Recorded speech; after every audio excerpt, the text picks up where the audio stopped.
Thank you for joining us. Good morning and welcome to the national telecast of the Vietnam Veterans Welcome Home Parade, coming to you live from the city of Sydney on this magnificent morning.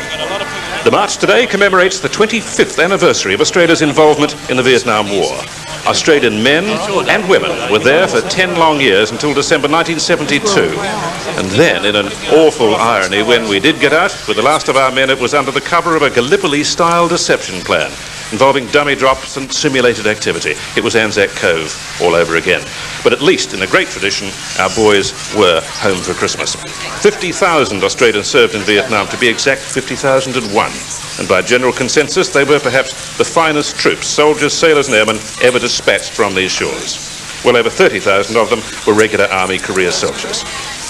In Vietnam, 496 Australians were killed, 2,398 were wounded. And today the Australian nation pays honour and tribute to the high courage, the loyalty and the tenacity of those men and women in this Vietnam reunion, this much delayed welcome home from Vietnam. I'm Clive Hale, and with me three commentators, all Vietnam veterans. First, Major Peter Young, a member of the most highly decorated unit, the Australian Army Training Team Vietnam, by courtesy of Channel 10. And with Peter, Wing Commander Bob Howe, who served with 2 Squadron Canberra bombers in Vietnam.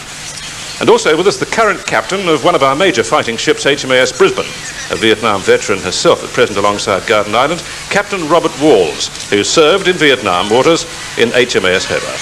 Good morning, fellas, and welcome.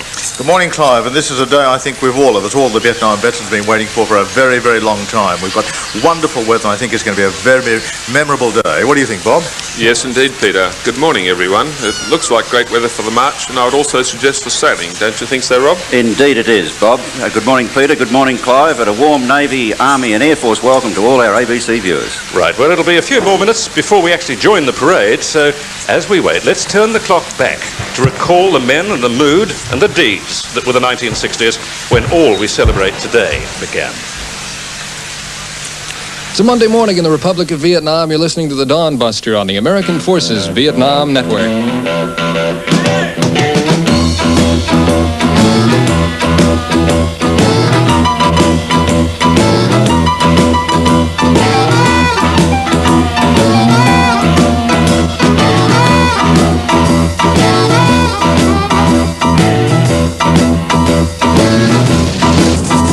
Keep your eyes on the road, you have to hold the wheel. Keep your eyes on the road, you have to hold the wheel. Yeah, we're going to the roadhouse, gonna have a real good time. Fairly bad, he's got a hole right into the chest above the heart. Get out, Doctor. Doctor's getting for it. Here stands a boxer and a fighter by his trade, and he carries the reminders of every blow that laid him down or cut him till he cried out in his anger and his shame, I am leaving, but he still remains.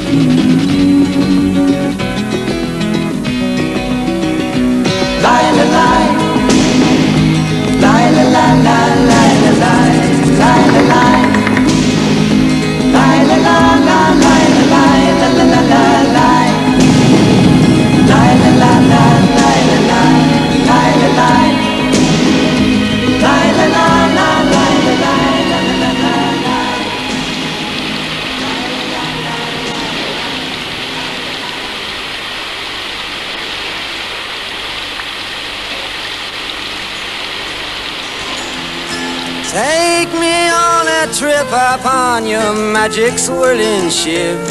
My senses have been stripped. My hands can't feel to grip. My toes too numb to step. Wait only for my boot heels to be wandering. I'm ready to go anywhere. I'm ready for to fade into my own parade. Cast your dance and spill my way. I promise to go under it. Hey, Mr. Tambourine Man, play a song for me. I'm not sleepy and there is no place I'm going to. Mr. Tambourine Man, play a song for me. In a jingle jangle morning, I come following you.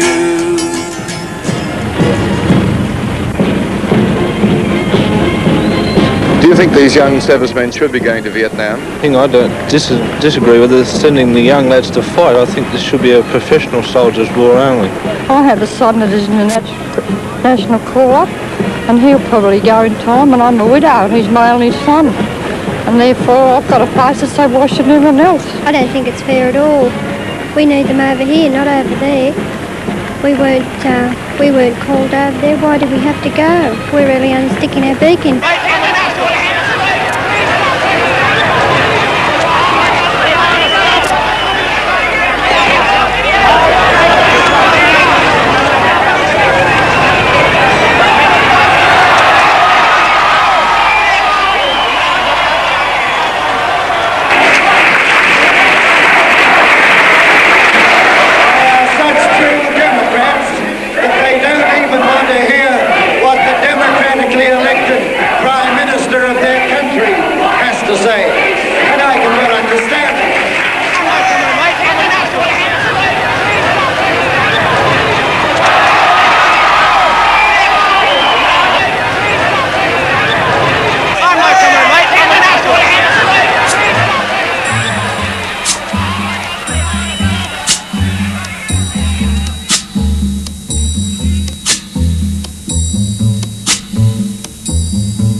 When the night has come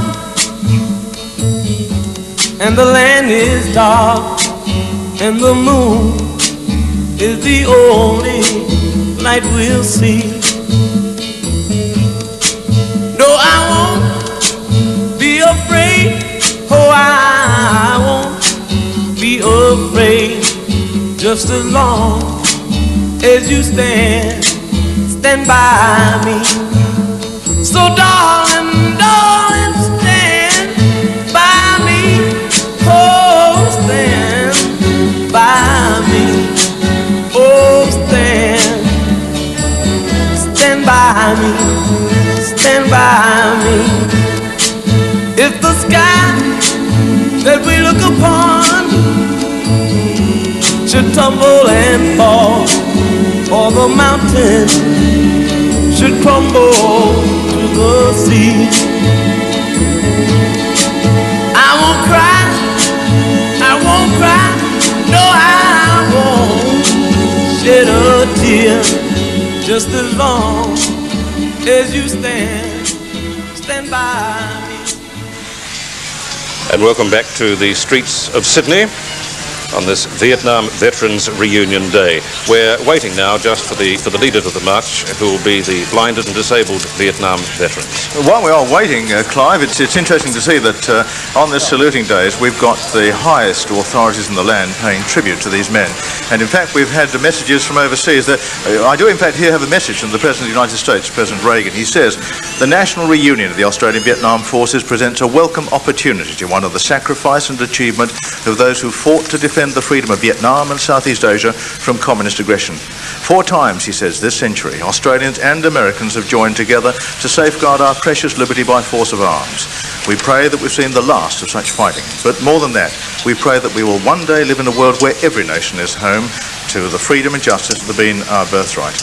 As Australian veterans marched through the Sydney city on October the 3rd, he said, "They'll be joined in spirit by America's veterans and hailed in tribute by the American people." And he ends by saying, "Please accept my congratulations and best wishes." We also have a message here from, of course, the Prime Minister of Australia, Bob Hawke, who writes, "On the occasion of the Australian Vietnam Forces National Reunion at Welcome Home Parade, Sydney, October 1987, I should like to convey to Australia's Vietnam veterans my own and our nation's best wishes. This special commemorative event enables all of us to reflect on the significance for Australia of our 10-year involvement in the Vietnam War. Although all Australian forces were withdrawn from Vietnam 14 years ago, Vietnam may never, in a sense, be withdrawn from the lives and minds of many of our veterans and their families. There is, of course, no denying the fact that the Vietnam War was one of the most divisive and disturbing issues in Australia's history.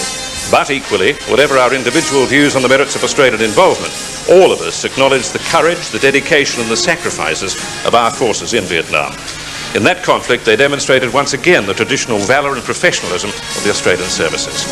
To our Vietnam veterans and to all who participate in the commemorative reunion in Sydney this October, I should like to say personally and on behalf of all Australians that we share a sense of pride, gratitude and respect for you and your fallen comrades. You've honoured us with your deeds and with your sacrifices, R.J.L. Hawke, Prime Minister of Australia.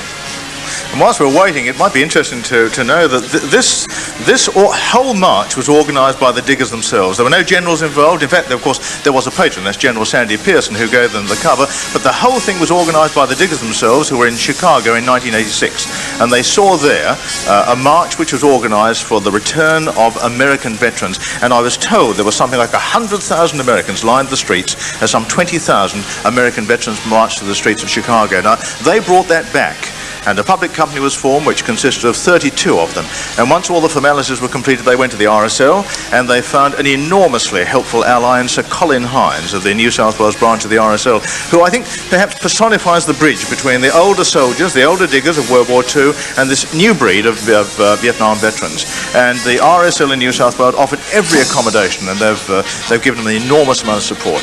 I think the man who's really been the driving force has been Peter Polton, who's there up on the days today with the Prime Minister and the senior officers who come out to pay tribute. And we've got Chairman Jack Mitchell, Secretary Pat Curtis, Treasurer Jack Thurger, and John Trevelyan, and John Preston, who's done all the entertainment, and Charles Wright, Public Relations. It really has been a wonderful thing because the momentum picked up on this parade right from the beginning. And from all over Australia, we've had these heartwarming stories of people phoning in from various places. I'm hitching down from Cairns. And the government came in, they provided money, the states provided money, and the services provided service transport. And we're also getting stories of people who booked their tickets, but finding out that some of the disabled were travelling on those service aircraft and giving up their tickets so that the disabled could travel in comfort, and they in turn took their place on the service aircraft. It really has been a grassroots thing organised by the diggers themselves, and it's something which we're all of us looking forward to enormously. And of course there are a great number of Americans who will be marching this morning here in the parade.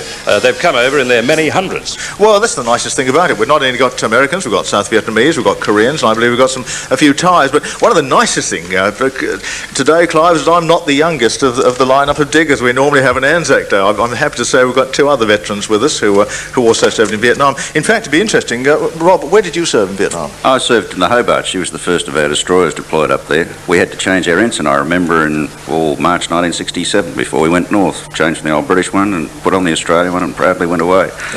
We served in Operation Sea Dragon up in the northern part of the Gulf, supported the carriers. We provided naval gunfire support in South Vietnam and came back with a rather interesting set of experiences. Fortunately, we took no damage and no casualties. Oh, that's good, as long as you brought them all back. What about you, Bob? Peter, I was at 2 Squadron, which served in Phan Rang. It was on the coast in Vietnam. I guess from an airman's point of view, we have to point out that Vietnam itself is about the same size as a drive from Sydney to Melbourne. And if you can imagine a strip 50 kilometres either side of the Hume Highway, that was Vietnam to us, and so it's a very small place. So I served in Phan Rang, which was about 100 kilometres north of Saigon. 2 Squadron itself had a long history of fighting in First and Second World Wars, and we moved up there from Amberley. Myself and my crew moved up from Amberley in 1969, and I spent 1 year in Vietnam until May 1970. Well, one of the most important things, I think, is that whilst the men were up there, we had so many of the wives sitting patiently back home, and I think today we're also paying tribute to the wives who were, I think, well looked after by the services. The services had an extremely good organisation which swung into action to look after them once the menfolk went away. But of course, it's all now becoming popular. We're getting more and more books on the subject. We just had the excellent book on the team by I.G. McNeill. We're getting a variety of books written by people who were there. We've got books on Longtown, and we just had a recent book came out which showed the enemy's point of view for once. So I think this is fairly good. But we are getting quite a lot written on it. Right, exactly. Well, for example, there's a book by Stuart Rintoul, Australian Voices. People can fully understand what it was like for our troops, our men and our women over there. Ashes of Vietnam, which ABC Enterprises has asked me to mention if possible. And Stuart Rintoul is the author. He's a journalist who lives in Melbourne. The research for his book took him all over Australia, into the homes of scores of veterans, and many of whom, in speaking to him, told their horrific stories for the very first time in this book, Ashes of Vietnam, Australian Voices. From enlistment or conscription, arriving in an alien land, the horrific consequences of modern warfare. Australia's forgotten soldiers tell their side of the story. It's a powerful and sometimes, as I said, horrific exploration of the numbing brutality that is war. It's an intensive, moving testimony that speaks with the voices of those who've survived, thanks to Stuart Rintoul's work. Well, it's good to see that. And of course, Vietnam itself went up and down like a yo-yo, basically, around the year 1968. 1968, as everyone will remember, was the year in which the North Vietnamese mounted the Tet Offensive. Now, there's been a lot of argument by the historians as to actually whether they won, but the main thing is they demonstrated there and then that they could win that battle on the television screens back in America and the other Allied countries' homes. And they roared out of the hills where they had control into the open hinterland, where, of course, they couldn't survive because of the enormous air and firepower and mobility of the Americans. Came out, kicked them in the shins, ran back, and then reaped all the benefits. And of course, that was the beginning of the end. From 1968, the America's will to win went down, and of course, we then started to withdraw our own forces, starting from 68 and then coming out in 72. And I must say, to a plug for my unit, the Australian Army Training Team, first in and last out.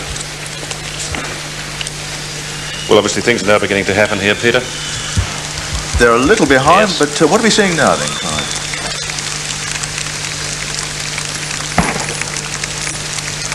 It looks like the beginning of the parade at last.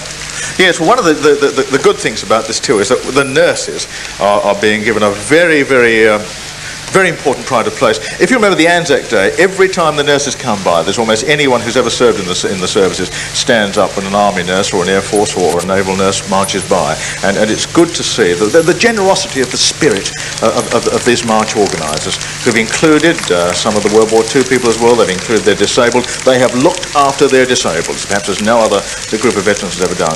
And there you can see the outline of the shape of South Vietnam. Of course, Vietnam now reunified. You can see the Carmel Peninsula at the bottom, Vung Tau, which was where the Australians were, just above that little indentation on the right. And of course the banners being very proudly borne by members of the Australian Regular Army, and we're going to see a lot of them today because it's their bicentennial program.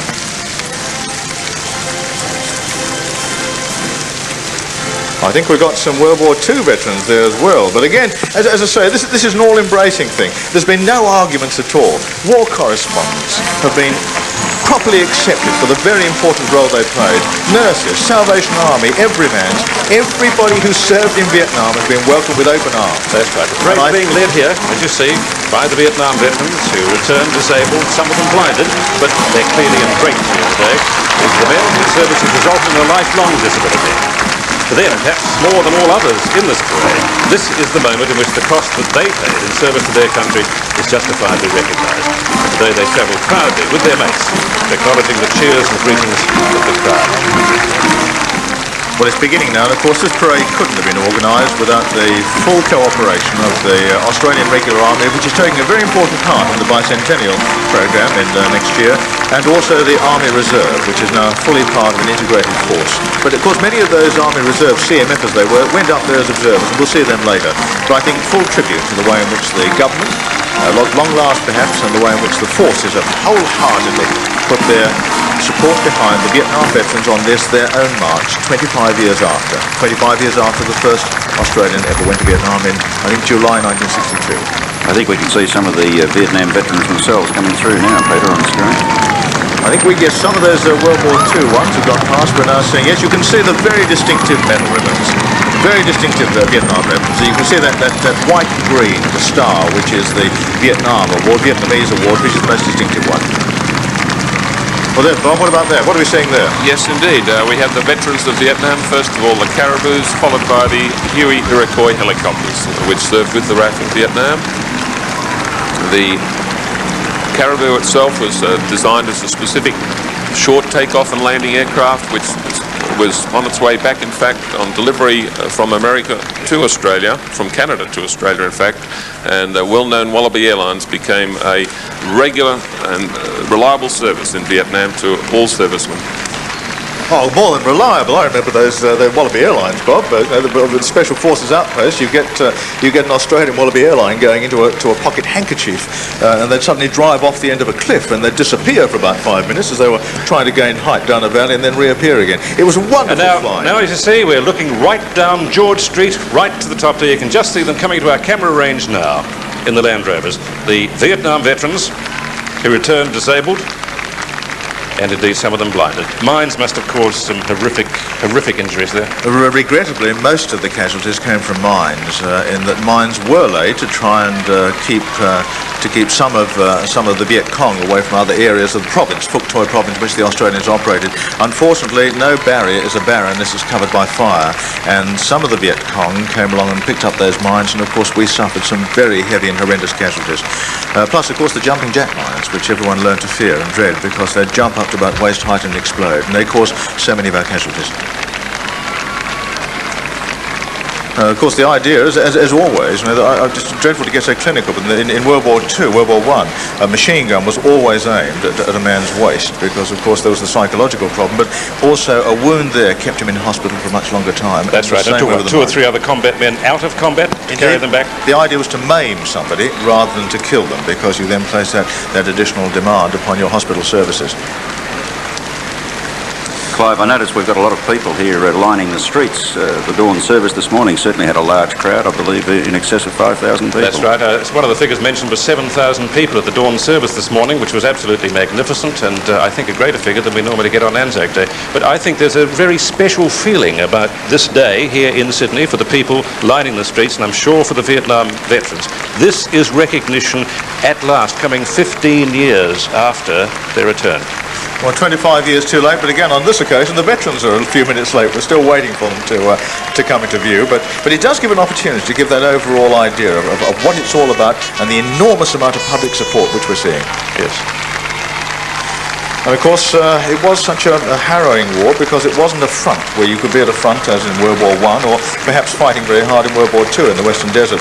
It was a continuous 24-hour stress. And when they came back, they not only came back as the scapegoats of an unpopular war, but there was an enormous amount of mental stress which is only just now coming out. And we've still got the unresolved problem of Agent Orange. And as a result, large numbers went bush. They just went into the bush. And this is the first time some of these people have come out.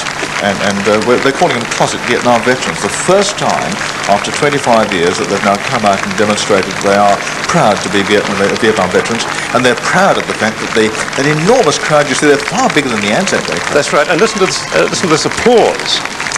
It really is. It's quite wonderful. Well, I think it's a measure of the increasing interest which the people of Sydney in particular have taken in this parade in the last week or so. It's been quite encouraging to see the way that they've rallied around, and indeed this morning we see them very enthusiastic. And of course they're represented by the many hundreds of thousands of others around Australia watching this through ABC television, and the people lining the streets here representing them and representing them very well indeed. I believe, Clive, in fact, that we've just had a police reference that there's about 110,000 people altogether already assembled in Sydney to watch the magnificent.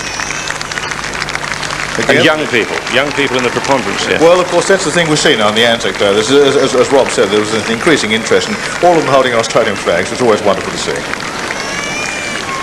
And again, lots of young people. Again, as we wait, it might be time to say play tribute to the New South Wales Police Force, Clive. Yes. Well, of course, you'd expect a few today, as this is, after all, the first of its kind. Vietnamese, many Vietnamese refugees came here, and of course, as Peter Polton, the organiser, once said in an interview, I think last week, he said, somebody said, was it all worth it? And he said, well, I can't answer that. He said, but all I can say is that so many Vietnamese are fleeing from that country. You saw the Vietnamese there on camera a moment ago. Some 600, I think it is, Vietnamese have come from all over the country, from all over Australia, to be here today.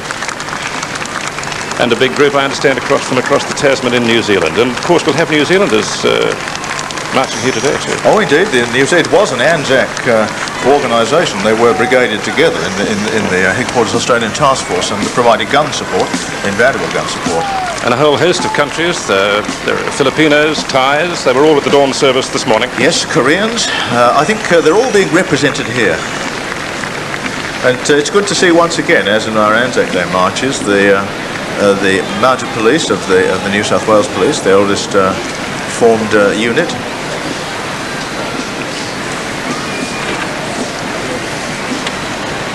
You were talking before about the New Zealanders coming across. Of course, a point to remember, as we'll see later on this morning during the parade, the New Zealanders were very closely integrated, particularly in some of the army battalions, Anzac battalions and so on.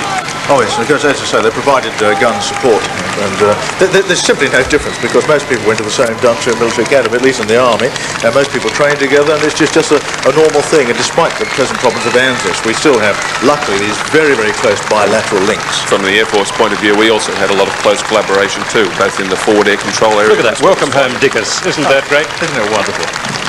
Sorry, Bob. I was just saying that there was a close collaboration on the Air Force side too with the Kiwis, where we had quite a few Kiwis serve with us in Fan Rang as well. Well, once again, you can see coming on the screen now the beginnings of this parade, the Vietnam Veterans Banner, Vietnam 1962, 1973. And that 73 is, I think, covers the fact that whilst most of them came out by 72, there's some members of the Australian Army training team did stay on in Phuoc Toi province and then came out in 1973. Yes, and of course this telecast is going via satellite to a great many other areas all over Australia, outlying areas through 288 ABC television stations. It's going to New Guinea and the Gulf of Carpentaria, and I understand even over to New Zealand. I'm not sure about that point. Well, I imagine they'll be very interested in this one. Yes, the east coast of New Zealand's taking us as well. It's an interesting sight to see all those Australian flags down there. There's a very enthusiastic crowd waving them. Casting your mind back 20 years or so, there weren't quite so many in the streets then, I say. Well, I think I've been doing Anzac Day parades for about 11 years now, and I've never seen such a large crowd, and I've never seen so many Australian flags. Really, this is a wonderful day. We've waited for this for so long.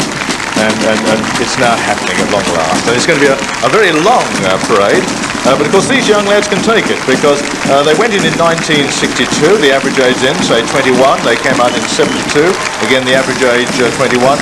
The average age will be about 40 to 45, and these men of course now approaching middle age, head of families and taking their place in the running of this country. They're moving into the Returned Services League, they're moving into the professions, and in much the same way that the mass returning army of World War II, to a large extent, took command of this country, so are these. And there, of course, you can see an excited, I think, Defence Minister, Mr. Kim Beazley, looking there. Yes, the veterans get close to us, we can hear the swell of noise from the crowd. They're really quite enthusiastic. You can see the distinctive medal ribbons there, the one issued by the Australian government and the one issued by the Vietnamese. And the Prime Minister stands up as the Vietnam veterans march by. What a wonderful moment. We've waited a very, very long time for that.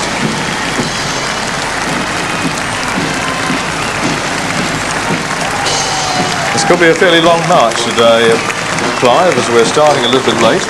And we estimate there's something like 20 to 25,000 were in the domain this morning being organised, which may explain the delay. I don't think anybody out there is going to be bored for a second. I don't think so, not with these coming by.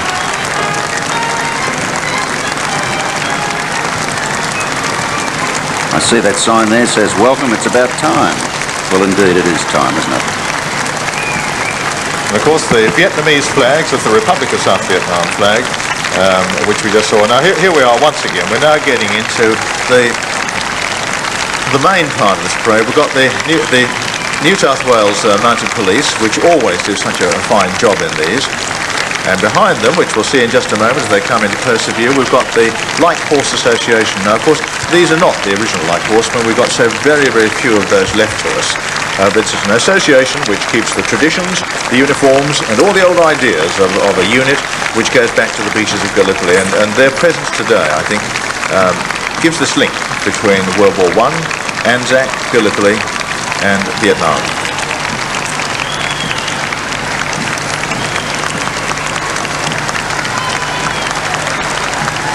I think the police have got an easier job there this morning, Clive, than they've had for some time with one of these sorts of crowds and parades. Yes. Seem to be breaking forward. The crush is getting there. There's an enormous number of people watching this parade, lining the streets. And there you can see the Vietnamese flag, the Republic of South Vietnam flag. That's that yellow one with the red stripes across. And isn't that a great reception? Oh, it's heartwarming. Excellent.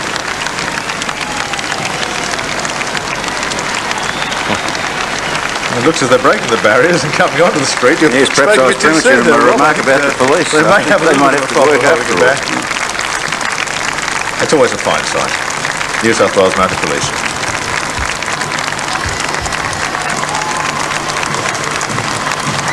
That's it. We do have some Vietnam veterans. In fact, a fairly large number of Vietnam veterans in the New South Wales Police, but of course none of those there. We can't see the medals being worn by them. But if you look around your street corners, you suddenly see a lot of those younger policemen wearing the Vietnam medals.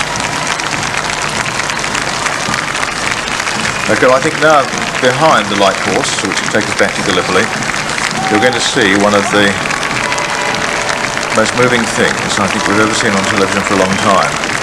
It's a group of people, both men and women, serving members, Vietnam veterans, and the wives and families of some of those who served, carrying the flags, 500 flags in a massed phalanx, each one representing the 496 who were killed.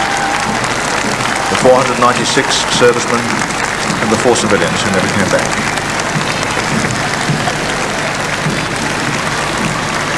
And each one of those flags, of course, represents the young Australian. They didn't choose that war, they didn't declare it. They just did their duty as they saw it. And here we can see now coming up the roll of honour. Each one of those flags, of course, represents a young serviceman.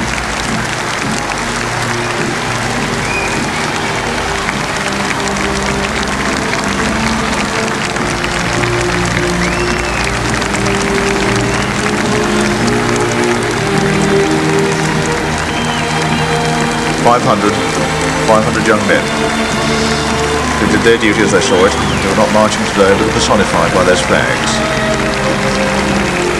It's very moving, Peter. It's something I never want to see again. Each one of them should have been back here enjoying the enormous advantages of this great country. Badco, BC.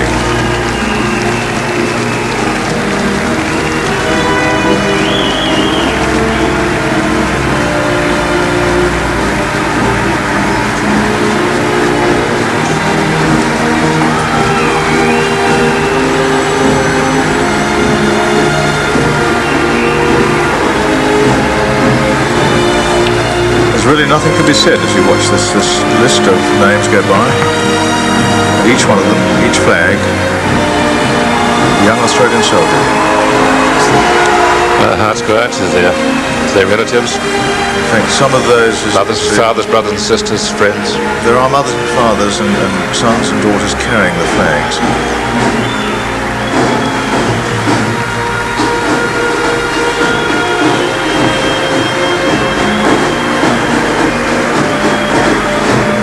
What this parade's all about.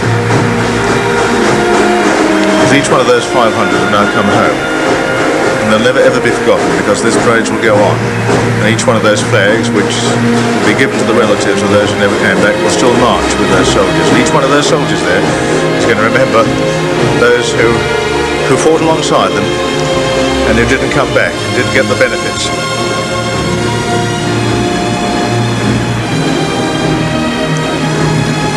Drums of the Royal Marines. They're coming. Still they're coming. Young men who never came back for this war they didn't choose, war they didn't declare, a war they fought professionally and well, whilst people behind were not delivering their supplies, not delivering their mail, and condemning them and demonstrating against them and treating them as the scapegoats of an unpopular war. And still they come. Still those names come up. If you ever demonstrate against a war in future, think of those kids who were over there fighting that war, because they were kids, 21-year-old men.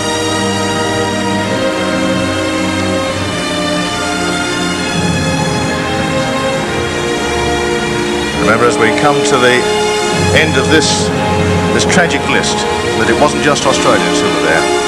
We had some 37 New Zealanders, and I think that enormous sacrifice could be summed up better by these words from David McNichol, a poem which Clive has got now. It's called The Epitaph of a Soldier. Yes, Epitaph for a Soldier, which goes, "Build me no monument should my turn come. Please do not weep for me and waste your tears. Write not my name on honour rolls of fame to crumble with man's memory through the years. Wear no dark clothes, speak in no saddened voice, seeking rare virtues which didn't exist. Just let me lie under the cool, sweet earth and sleep in peace, where I'll not be missed. I ask one thing, that in still far-off days, someone who knew me should in their daily round suddenly pause Caught by some sight or sound, some glance, some phrase, some trick of memory's ways which brings me to his mind. Then I shall wait eager with hope, perhaps to hear how great if he were with us still. And then at the end, all that I wish for, just he was my friend. And there's nurses now, of course, members of the Royal Australian Army Nursing Corps. First went to Vietnam in '67. There were 2,398 wounded, and they were well looked after. They were well looked after, and they're led today by Colonel Espy. And of course, they head this march in pride of place of the nurses. And there we've got the Australian Army Training Team, the most highly decorated unit ever to leave Australia's shores. The Australian Army Training Team who went in 1962, 1972, first in and last out, led by Brigadier General Sarong, Ted Sarong, Uncle Ted if you want, who unfortunately isn't here with us today. But as Uncle Ted said, he's not here, but he's going to be in spirit. He perhaps doesn't approve of marching, but he said anyone who does has got his full support. And you can see too, the presidential citation from the United States of America and also the Vietnamese presidential citation, which are the mark of those who served in the Australian Army Training Team Vietnam. So many of the names. There's Colonel McNamara carrying another generation with him there. The names come flooding back, the memories come flooding back. Remember these middle-aged men, they were actually at the sharp end. Warrant officers, sergeants in some cases, commanded battalions, commanded special forces outposts. And they did quite wonderfully. Some served in the Central Intelligence Agency. It'll take a long time before we fully know what all the members of this team did.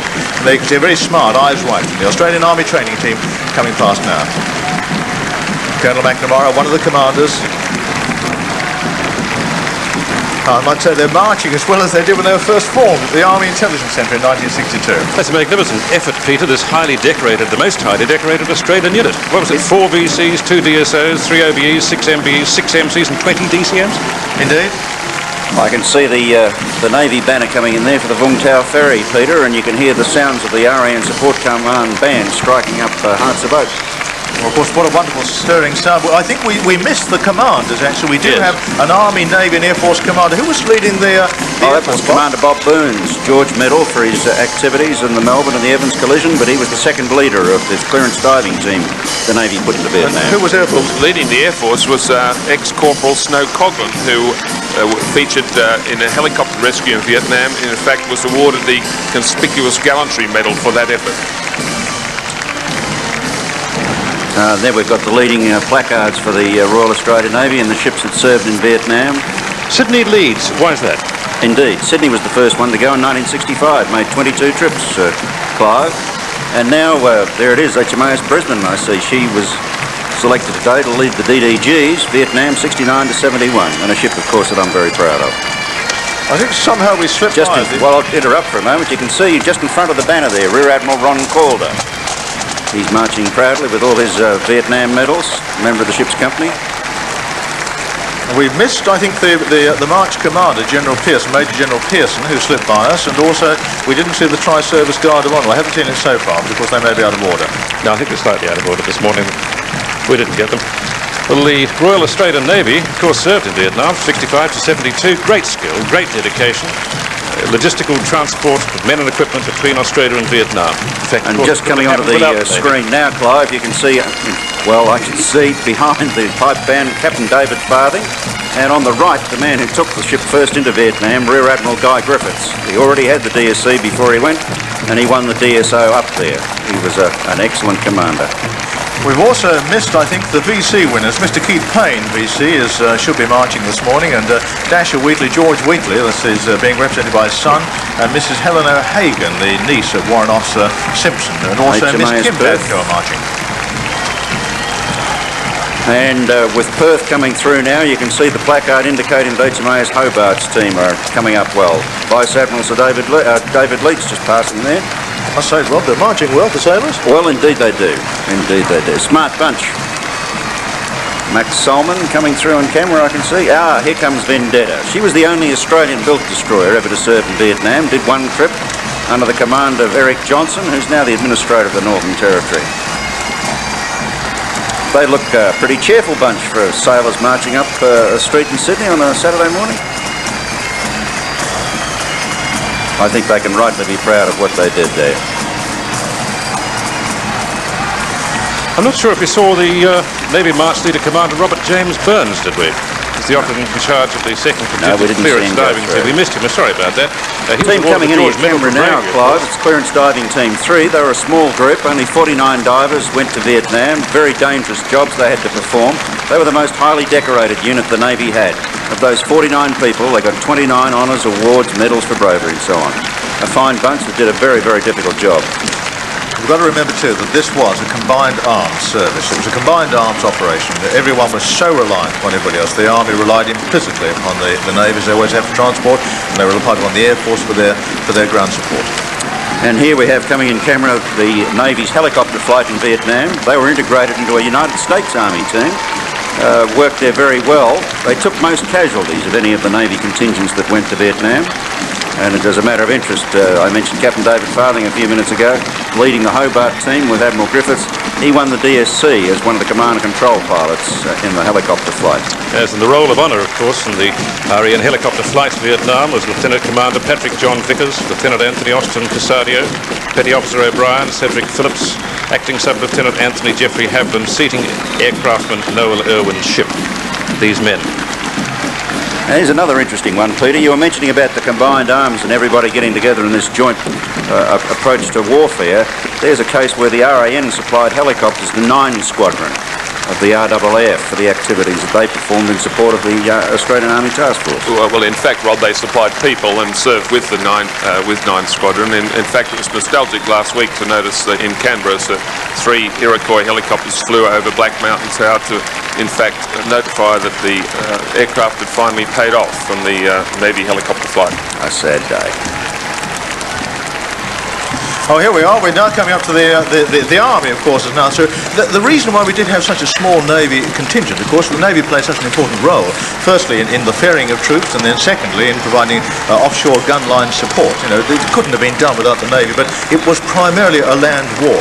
And we've seen first off, they're just stopping for a moment, headquarters company of the Headquarters Australian Force Vietnam. Now, all of this stemmed from a decision by the government to increase its assistance to the Republic of Vietnam with the 1st Battalion RAR, Royal Australian Regiment, with logistic support elements going over there in May and June 65. That was after the training team was there. Supporting artillery, armoured personnel carriers, engineers and Army light aircraft arrived a little bit later. But they had to be commanded. And firstly, they were with 173, the United States Airborne Brigade, but then we set up our own headquarters, Headquarters Australian Army Force Vietnam.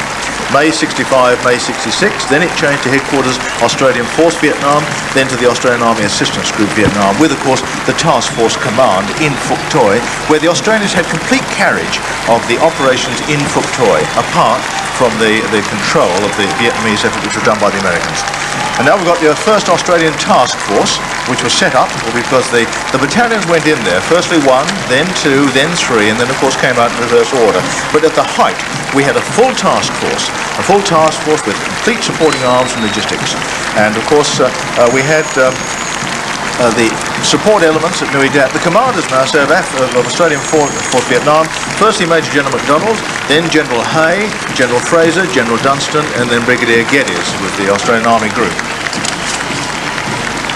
As the Defence and Employment Platoon, of course, no headquarters is secure without its own Defence and Employment Platoon, and these people, by no means in the rear area, these people defended that headquarters. There you are, Headquarters 1 Australian Task Force, with their little banner being carried by one of those who was disabled in that war. And I'm told there's quite a fight for the privilege of pushing the wheelchairs of those who in fact were disabled. The Headquarters 1st Task Force had the cash office, the Detachment Army Force Vietnam cash office, the police, one section, Pro Company, the Australian Reinforcement Unit, and the Defence and Employment Platoon. It was called Hawk Force. And that sound you can hear, the music coming up, is the police band. And I believe that was just the Australian Logistic Support Group that went past before there, Peter. Yes, ALSG, of course. You had your fighting force in Phuoc Toi, and at Nui Dat you had the Australian Logistic Support Group, which provided all of the support for the main force. And again, it's much the same as any other war. Everybody plays the most important role. It doesn't matter what their particular task is. A man who's handling ammunition in a rear area is as important as the man who actually pulls the lanyard. Pardon me interrupting there. That is the ambulance band. Those checkered caps got us in the first instance, but that's the ambulance band with their fine contribution to this Vietnam reunion day. Well, they're certainly playing very well. It's indicative too of the number of ladies who are marching in this parade. Armoured Corps now, we've gone through the headquarters, we've gone through the Army Public Relations, and we're now coming up to the Armoured Corps. The logistics support group's gone through, and the Armoured Corps, South Vietnam 65, 72.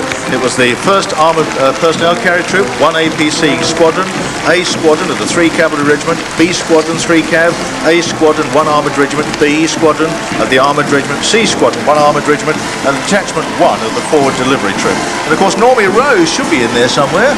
Normie Rowe, I think, occupies a very special place in the hearts of... Certainly does. He says he's the only man on his birthday who was there. Well, I think he paid a penalty in his career for being in Vietnam, but of course he's made such a wonderful comeback. Quite so. Yes, I was talking to him last night, and I'm so pleased that it's going so well for him because of the support, for example, that he's provided for Vietnam veterans. He's an enthusiastic man. And you can see the distinctive black beret and the distinctive silver badge of the Royal Australian Armoured Corps. Major actions in which the units participated were Long Tan, the Great Battle of Long Tan, where of course they came in and saved the day in their armoured personnel carriers, and the Tet Offensive in May in 1968. Just at the bottom of the picture there, you got Brigadier Peter Badman, I noticed, who came from the Armoured Regiment. I worked with him when I was in the Amphibious Squadron. Right, and some of the other great personalities there were Brigadier John Blue Kildee, who had a distinguished career in armour, Colonel G.K. Howard, Lieutenant Colonel R.K. Hill, MC, commanded the original troop to be deployed to Vietnam. Well, of course, we can't separate the individual units here, but I think you can just say there goes the Australian Army Armoured Corps. That's right. And the current Chief of the General Staff, Lieutenant General O'Donnell, was a former commander of the 3rd Cavalry in Vietnam, I understand. Yes, Laurie O'Donnell should be marching there somewhere today. There's Normie Rowe. There is Normie Rowe on camera. A bearded Normie Rowe. Ready for Les Miserables. Well, part of his experience, I suppose, he's got himself a sailor's beard, it suits. Of course, now we've got the artillery coming through. The 104 Field Battery, 105 Field Battery, the 1st Field Regiment, 4th Field Regiment, 12th Field Regiment, and Detachment 131 of the Division Locating Battery. And of course, some of the guns weren't as good as they thought when they got over this. They were issued in some cases with American guns.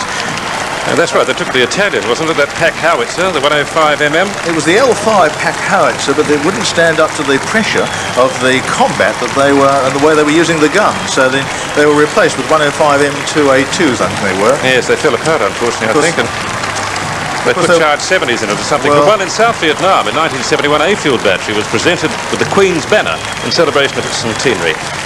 A battery, the oldest serving unit in the Australian Army. When you consider the number of people that have gone past, it's a pleasure to see how enthusiastic the crowd's still greeting them. There's a lot of fun going on down there. Now that's lovely to see once again a young lad there with his father's medals on. Still with the Armoured Corps, and I might say they're marching very well. They should be very proud of themselves today. There's a very large turn-up for such a relatively small and very specialised unit. Of course, these are the men who use the Centurion tanks, which proved invaluable up there. Now we're still with the gunners. Flags being perched we're at the Hilton Hotel looking at the flags there. I think he's perched on a window, is he not? We've still got the artillery coming through. Another shot of them is moving through. We should have 131 Division Locating Battery there, which is of course a Sydney unit. Formed in 54 as a CMF reserve unit from the old 31 Locating Battery. But it became integrated, became regular army in, I think it was 1960. Oh, look at that crowd. Incredible. It must be about 15 deep in the march too. We're still seeing the gunners march by. Well, they were vital people. Certainly at, Long Tan and so on. There's a man with a courageous marcher. He's got a long way to go. He looks as though he lost the distance. Just remember, there were not only 496 who never came back, there were some 2,398 were wounded, and some of them carry those scars both physically and regrettably now, many of them carry mental scars for a war such as which almost no one has ever seen before. Interesting, Peter, those flash conversations going on between the crowd waiting and the men marching. It is good. I think we've got so many of the families there, actually. They're waiting for Dad to walk by. I noticed a few of the gunners were talking to the Prime Minister a few minutes ago as they went past too. There's Air Marshal Sir James Rowland, who used to be Chief of Air Staff too. He served on visits, I think, to Vietnam, didn't he? I believe he did, Peter. I don't think he actually saw active service there, but of course in his role and capacity as in the Air Force, he went up there on several visits. But he has a tremendous history of combat in the Second World War. We can't see the numbers yet, but it must be the engineers from the colour of the banners there. Oh, it'd give us a breathing space to go through the whole lot, because as we've always said before, the engineers are everywhere. Now we had what? We had, from memory, the 198 work section, the Detachment 11 MC Group, 3 Field Troop, 1 Field Squadron, 21 Engineer Support Troop, Detachment 55 Advanced Engineers Store Squadron, Detachment 55 Engineer Workshops and Park Squadron, 55 Engineer Workshop and Park Squadron, yes, we've got those, 17 Construction Squadron, 30 Terminal Squadron, Detachment 1 Div Postal Unit, Detachment 1 Comms Ed Postal Unit, and the small ships. 17th Field, I think, is there. 17th Construction, I think, will be one of the biggest turnouts we can I believe, Peter, that 17th Construction Squadron was in the process of preparing to go to Borneo when orders were changed to send it to the South Vietnam conflict. Well, it's a tribute to the flexibility of the Army, of course, Bob. They immediately turned round and they were there. But they did almost everything, you know. They bored wells, they did bridge construction, civic aid programs, housing markets, quarrying, land clearing, road construction. They put down the minefields, relocated projects, anything you wanted, they did it. With the passage of time, I think some people have forgotten that when we started our commitment in Vietnam, there was a lot going on in terms of confrontation in Borneo, Malaya and so on. Yes, that's true. And of course, we're going to get an awful lot of the tunnel rats coming along here too, because it was the engineers. It was 1 Field Squadron, 3 Troop, I think it was. 3 Field Troop. They joined RAR in September '65, and all they had to go down was a torch, a gun, and a piece of string. Now you try going down a tunnel with Viet Cong hiding in there, with booby traps and hand grenades pushed in little areas, and they just went down there and cleared them out. Of course, once they did get down there, certainly in some of the areas in well, that's right. to the north, they found complete factories. Yep. It was the biggest tunnel operation the Australians were ever to take part in. The Aussies had come across the tunnels after they'd been taking heavy casualties, despite securing the area, on the northern perimeter of what was known as the Crimp operation. So Australians, all volunteers, stumbled across this vast ant-like tunnel complex built by the Viet Cong to escape the Allied probes. And as you say, everything was down there. It was quite extraordinary. They had hospitals, they had homes. People were living, I guess, and dying there, and being born. 1 Field Squadron, the tunnel rats. And if you ever want to see some brave men, look at them. In fact, Clive, one of the targets that 2 Squadron had in Vietnam were these particular tunnels that were discovered and found by the tunnel rats. Yes, that's right. The VC were really human moles. They lived, they ate, they worked, they planned, they entertained, they kept wounded colleagues, they buried their dead. And the extent of the tunnels and their value to the Viet Cong could be verified through the discoveries. There were hundreds of thousands of rounds of ammunition, anti-aircraft weapons, rifles, grenades, plastic explosives, everything that you used in a modern war, stuff that was brought down, of course, the Ho Chi Minh Trail. So look at the numbers. I'm surprised at the numbers that we're seeing here. I'd say we'll live up to this expectation of at least 20,000 and possibly 25,000 coming here. And then still they're coming down. And look at that sun streaming down. And there's still engineers marching past us, still engineers. Now, small ships, I think, should be coming in. I saw a glimpse of a banner there for the 22 small ships. Is it Les Thompson there? That's, of course, a councillor in Victoria. He does the Vietnam counselling in Victoria. Well, there's a man, of course, who knows what he's talking about. And it's interesting to see the fact that they're getting these disabled people leading every march. Of course, that man, when we spoke to him, said, well, there's nothing wrong with me at all, despite, of course, that he was lacking a leg and an arm. 17 Construction Squadron's banner there in picture. Yes, we're still getting them back here. We should be getting a sub-unit. A little bear will fix it. That's right, they modeled that bear off the tape. They also built a 300,000 gallon capacity dam constructed at the by 17 at the Horseshoe Feature. You know, there's a couple of bald heads going past there, Clive. I think those hats, and there are a great and varied number of them, are going to be put to good use shortly if the sun continues to stream down. Never seen so many flags as this, never seen such a crowd. Well, they were the ones, of course, I think they had the record for building bridges, and wherever a Centurion wanted to go. In fact, engineers are everywhere. As the man said, there's never enough engineers because they do almost every task on the battlefield. They're as far up as the infantrymen, and you'll find them as far back as anything happens as they use their small ships, their docking capabilities. And I think we're seeing the last of the engineers marching by now. There's still more to come, still more engineers. When you consider there were only 50,001 Australian Vietnam veterans, and when you consider a fairly small number, a relatively small number would have been engineers, this is an incredibly good turnout for the engineers. Well, you're making a point before about flexibility, Peter. It's still true today, of course, although core structures have changed, that the engineers are perhaps the most versatile group of people the Army's got.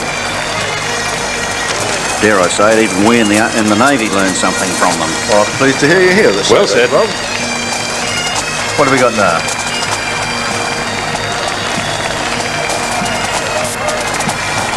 It's still part of 17 construction squadron, I There we are, believe. construction squadron, right, yes. It's the workshop. It's the workshop, yes. They did, of course, all the repairs. If you can imagine these people, the sort of people you see in your Sydney streets pulling down shops and sort of using their bulldozers. Now, they use all of that heavy equipment, and of course all that heavy equipment had to be maintained, and these were your combat engineers who repaired them.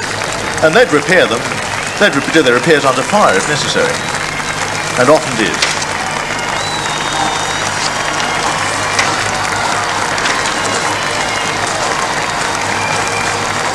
When I was talking about hats before, I didn't have in mind the Busbys of the New South Wales Police Pipe Band. Just coming up now. That's the St Mary's District Band. And so I was told that as those flags marched by, one of our people was out there walking amongst the crowds to get an idea, and there were tears. We just saw Peter Polton march by the way, the man primarily responsible for organising this march. March is generating an enormous amount of support and an enormous amount of emotion. This looks there might be 32 small ships coming up now, Peter. I think it is. Well, they were what? Small ships, 66, 67. Yes, they came in 67. Two small ships. That's the Harry Chevelle, and then we had the Vernon Sturdy, the Brudenell White, the John Monash, and Detachment 32 small ships, Clive Steele, and Harry Chevelle. Very, very large and a very active association here. From very small ships, although they did a very big job, it was quite a feat, very professional feat, navigation backwards and forwards, the work that they did. In fact, out of about, I think, the maximum 6,500 at the task force at any one time, there was at least 1,000 sappers on strength. And they're behind, we're seeing first, yes, the Survey Corps, Royal Australian Survey Corps. That's the 1 Top Brigadier Survey Troop and A section, I think it is. A section of the 1 Topo Survey Troop. A very small group, but of course a very important one. And behind them, the Signal Corps. Now, of course, I think our producer, Lance Corporal Kinsey MacDonald, was in there and would dearly love to be marching today, but is doing a far more important job producing this one. And of course, what we're missing here today is General Vincent, one of the commanders of the headquarters of Australian Force. General Tim Vincent, probably one of the finest commanders we had in Vietnam, and he was a signal as well. Now, if you look at the list of the signals who was there, you take a deep breath, is the 1456 Squadron, 709 Sig Troop, 527 Sig Troop, 581, 552, 506, 520, all Sig troops. Then you had headquarters 1106 Squadron and the headquarters of the Signal Squadron. Then you had 701, 557, 561, 532, 503, 103 and 104 Sig Squadrons, and of course Detachment 1526 Squadron, which served with the Special Air Service Regiment. Now there's a very high proportion of regular troops in this because they were so very highly trained, but remember, it was almost 50-50. Almost half were regular troops and almost half were national servicemen. But again, you can't call them conscripts. They were conscripted by the country, but they all, each one of them, volunteered to go to Vietnam. And what a part they play. Communications are probably inevitably the primary, the most important part of warfare in a sense, because they keep the frontline troops in touch with their headquarters, and the tasks become obviously more complex as technologies progress. The signals group, usually the first in to set up in a new combat zone, and one of the last groups to get up. This is a very tough task. And they provide everything, from teleprinter service to your combat radio service. As Bob Baldwin from Canberra recognised, indeed, some of the signallers today are getting into very high technology computer operations too, and launching the Australian Army into the future. And the people of Australia there showing their feelings and their gratitude and honouring these men marching through the streets of Sydney this morning. Average age would be what, say 40, 45? I think we're going to have a hat competition here, Clive. Some of those ones that are going past are quite remarkable. Right.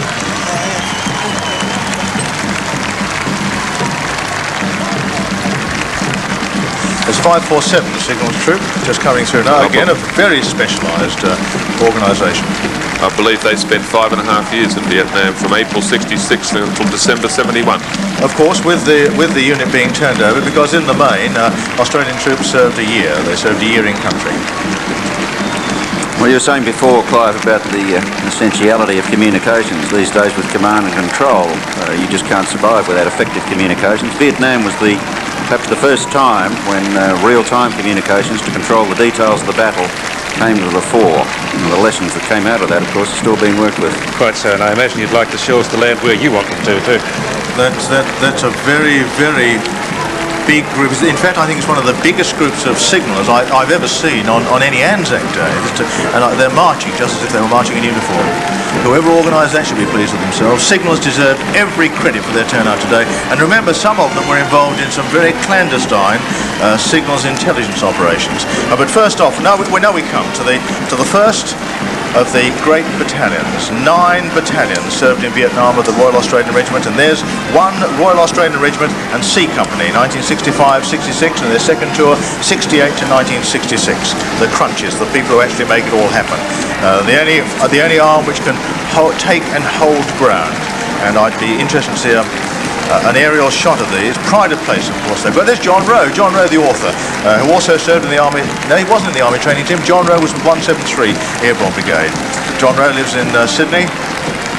Marvellous book of his Yes, on it Vietnam. was. Excellent. Foot sloggers, crunches, grunts, whatever you want to call them. The collective name for the riflemen. And what a good stride they've got there. They should be very pleased with the way they're turning out there. But they're the forward scouts, the Mortimer, the assault pioneer, the Clark, and all of them share that tough slogging life of an infantry soldier. The regiment had 9 battalions. Every one of them carved its niche in Australia's military history. And The figures are fantastic, Peter, aren't they? What, 47, more than 47,000 soldiers, 15,000 national servicemen in Vietnam. It's astonishing the turnout they've got from RAR. But of course, this was the heart of the fighting force. And of course, they relied upon every other arm and service: gunners, signals, intelligence, RAMI, everybody else. But they were the fighting element. And of course, the crowd is getting bigger and bigger. What was that figure we had earlier? 110, I believe. 110,000. It's clearly growing. Well, I hope they're careful about where they get to. I noticed some on a cantilever there a few minutes ago that was starting to look overloaded. And when you consider that one RAR, I think at maximum had about 750 men, and you look at the number who were marching one RAR, that was C Company alone which came by, I'd say they've almost got the whole battalion together again. They're marching well, Peter? Oh, well, their task was to seek out and close with the enemy, kill, capture, seize and hold ground, repel attack, day or night, regardless of season or weather. The only thing they were fighting on was tanks. And in those days, of course, there were no enemy tanks. So they ruled the roost there, and they performed quite magnificently. Used the SLR, the M16, the M79 203, Claymore mines, and the F1 submachine gun. Now, they served, of course, they had 2 operations with the Americans, as I remember it. Operation Marauder and Operation Crimp. I think we're still seeing one RAR. No. 3 RAR coming up here. Well, what happened to 2 RAR is the big question. Is that 3 or 5? You might have a pitched battle, I think, on the domain after this, if they're getting out of order and seniority. It's 3. Third coming up here. We've only lost 2. We've only lost. Perhaps we're dealing in odd numbers. Well, this is the battalion known as the Old Faithful, wasn't it? Of course, and they served from December 67 to 68, and again went back again, February to October 1971. Operational areas Nui Dat, Phuoc Toi Province, Xuyn Moc District, and Long Khan Province. Again, size of the unit 750, but I'd say they've got a They've got about 3/4 their whole turnout. Again, somebody who was unlucky, but again, somebody who's taking his place. I think that might be an American from his decorations. He may have served with 173 Airborne.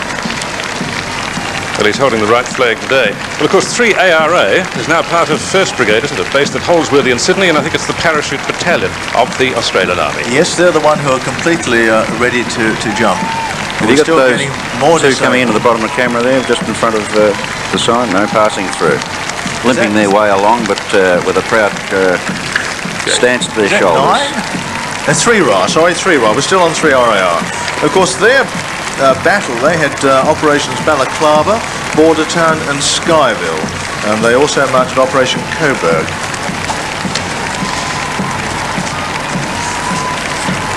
Their service was in several operational areas in Vietnam: Lui Dat, Phuoc Tuy Province, Zayan Moc District and Long Can Province. In some ways, it's a wedding here with a crowd are throwing streamers and confetti. They're greeting them like a wedding celebration. Welcome home, Auburn honours you. 3R took 24 killed in action. They took 93 wounded. There's a courageous digger for you. There's a brave digger. They're one of the 93 wounded in the first tour. In the second tour, there were 4 killed in action and 27 wounded. Got a lap full of streamers there. First tour, they were commanded by Colonel Jimmy Shelton and Warrant Officer, the RSM. There's Pat Burgess, probably, well, certainly one of the most famous war correspondents out of Vietnam. There's the big chap with the beard. That's Pat Burgess. Well, we were told he was going to drive with the disabled, but he's obviously decided he wasn't going to do what he was told. That's very typical of Pat Burgess. Not very well, unfortunately, Pat Burgess, but a man who's held in great affection. Used to work on a few programs of mine, Peter, and he'd be out in the outback. He'd send in soundtracks dipped in tar. Yeah. Some of those men obviously must be walking on artificial legs. Yes, indeed, but the repatriation department came over very well on this, and I think they gave 100 wheelchairs for this particular Veterans Affairs it is now, came over with 100 wheelchairs for them. Second tour, by the way, was Colonel Scott and the RSM, probably the most important man. There was Warrant Officer J. Hill, and his Delta Company with their very well-known little banner there, the Devil.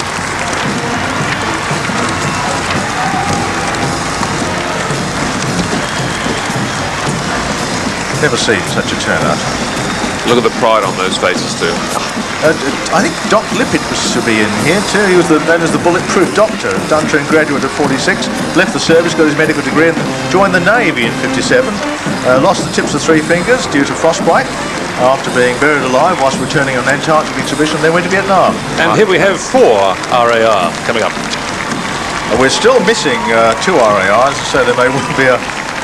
But 4 RAR, Borneo, South Vietnam, 1966, 4th Battalion, Royal Australian Regiment, the 4th Battalion of the Royal Australian Regiment, who founded 9 battalions. And one of their top personalities is Major Gary Mackay, or Mackay, MC, author of the book recently published In Good Company. And a very good book it is too, and it's, they of course served January 68 to May 69, their first tour, and then they went back again in 71 to 72. They served in Nui Dat and Phuoc Tuy provinces. And took a lot of casualties, Peter. What, 19 killed in action on the first tour, wounded in action 57, and 4 killed on their second tour in Vietnam. Regrettably. I think we should see Wally Thompson too, here, the first RSM of the Army. That's the senior warrant officer in the Army, senior non-commissioned officer in the Army. Interesting mottos they've got there: stay loose, hook in. They're obviously a vibrant bunch of people. They're the ones you could read, you're allowed to read.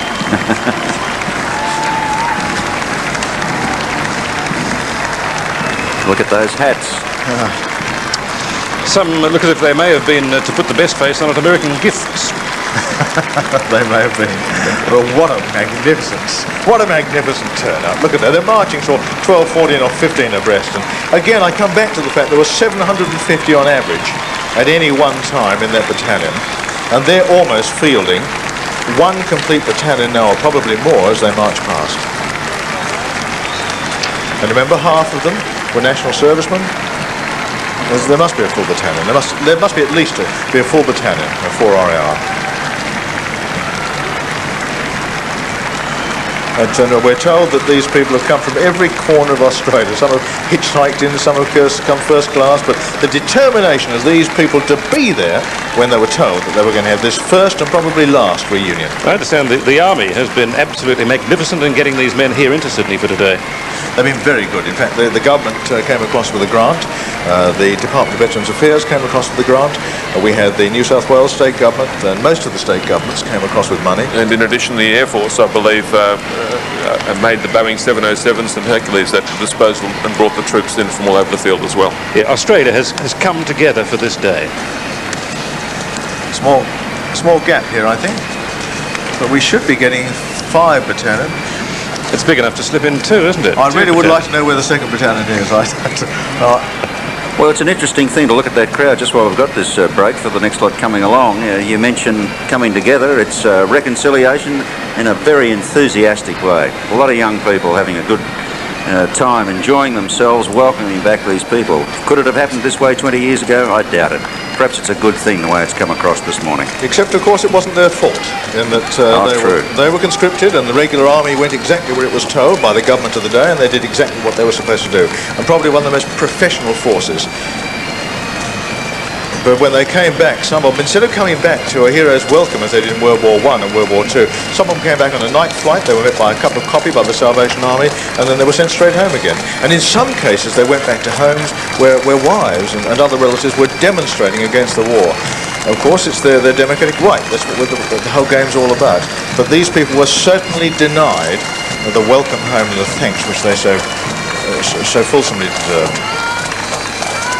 5 RAR coming up on February 1569. The Tiger Battalion, as they're known, returned to South Vietnam for its 2nd tour of operations, commanded by Lieutenant Colonel Colin Kahn. And indeed, it was his quote that I used at the beginning of the program. He continues to describe them as among the finest fighting soldier ever to leave our shores. And you're just seeing Colonel Kahn going out of frame now, and his name was Genghis, wasn't he? Genghis Khan? Never known as Genghis Khan. The troops never called him Genghis Khan. And also Colonel War, I think he should be here too, was a wonderful commander. Because remember, these battalions had 2 tours and therefore 2 commanders. So they'd have walked C Company, 66, 67, still on the 5th, and regrettably they took heavy casualties. In the first tour they lost 25 dead. And in the 2nd tour, there's Colonel Kahn, there's Colonel Kahn. One of the problems was evidently that they really came in for trench warfare, really quite reminiscent of way back in World War I and indeed Korea later on. Well, of course, by then, after 68, after the Tet Offensive, they were up against a very large and very formidable 6th Division enemy. And they had their own division they were fighting in Phuoc Toi, but at that stage, I think these are the ones who actually went outside the province. But 25 killed in the first tour, 25 killed in the 2nd tour, and a shocking 79 wounded in the first action and 250 in the 2nd. There seemed to be more streamers and confetti coming across. And these were the men that faced that really horrid hazard we were talking about earlier, the mines. Mine warfare was to cost this battalion several hundred wounded casualties. And the men they've been telling us will long remember the bravery of our combat engineers who helped locate those mines, and of the Australian Airmen of 9 Squadron who conducted many hazardous missions landing in minefields, both day and by night. By night, can you imagine landing in a minefield by night to extract wounded soldiers? And as you can see, I think we saw a battle on just now, Bien Hoa. They served outside after the Tet Offensive. Peter, you were talking about the engineers before. I noticed that the 5th Battalion are one who certainly acknowledged with grateful thoughts and thanks the help from the engineers in locating Miles and the Airmen of 9 Squadron in conducting rescue missions when they'd suffered casualties. Yes, indeed, indeed. Yes, when 9 Squadron comes through, I'm sure we'll be talking quite some time about the dust-off operations. Still 5 RAR, still 5. Of course, Private Frank Fitch received the MM, Sergeant Kent London, Brian London got the DCM, and Sergeant Barry McNulty got the DCM. Here's a reminder of 1988 coming up. We've got the Bicentenary Band. There you are, that's Australia 1988.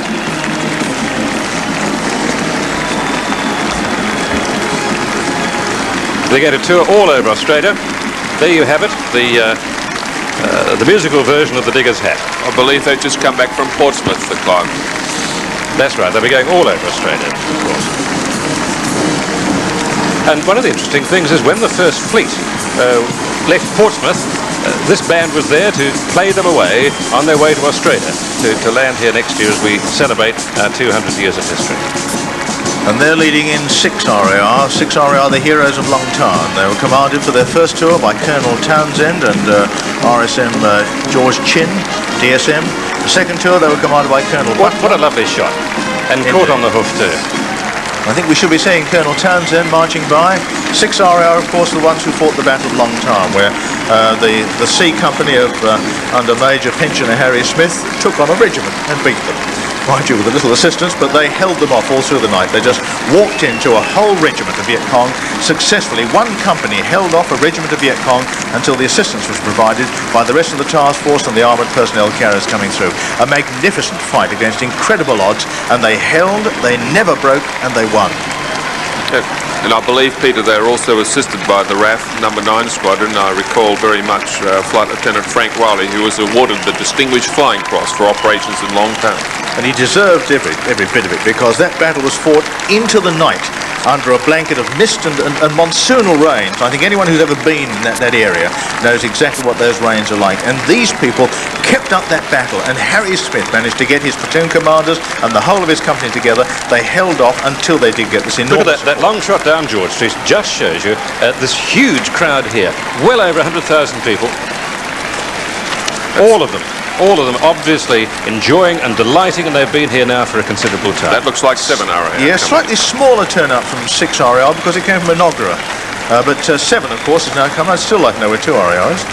So we're 2 RAR. Well, there's 7 RAR once again, one of the unlucky ones, but marching along there, 2 of them marching along. I believe they were raised at Puckapunyal in Victoria on the 1st of September 1965, Peter. Yes, and we should see General Ron Gray here, who was the head of who left the army to become the head of the Federal Police Force. He usually marches with 7 Battalion. And some very tough tasks performed by these men, you see, marching through George Street here.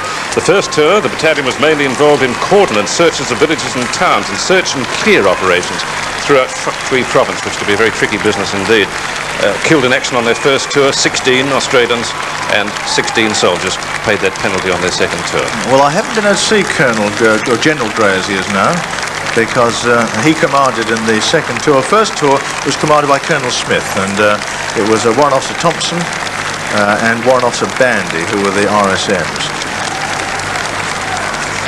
It's interesting too to see so many of the World War II. And one of the interesting things about this is the RSL, New South Wales, has not only provided assistance, provided office space, financial assistance, telephones and everything else, but it's the sub-branches, some of the old diggers from the sub-branches are providing a guard of honour.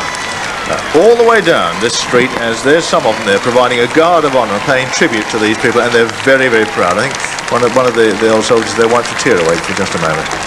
I wouldn't want to embarrass him, but this is the feeling that this parade is engendering.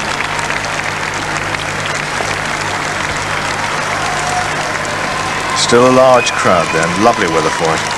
Still got 7 RAR marching past.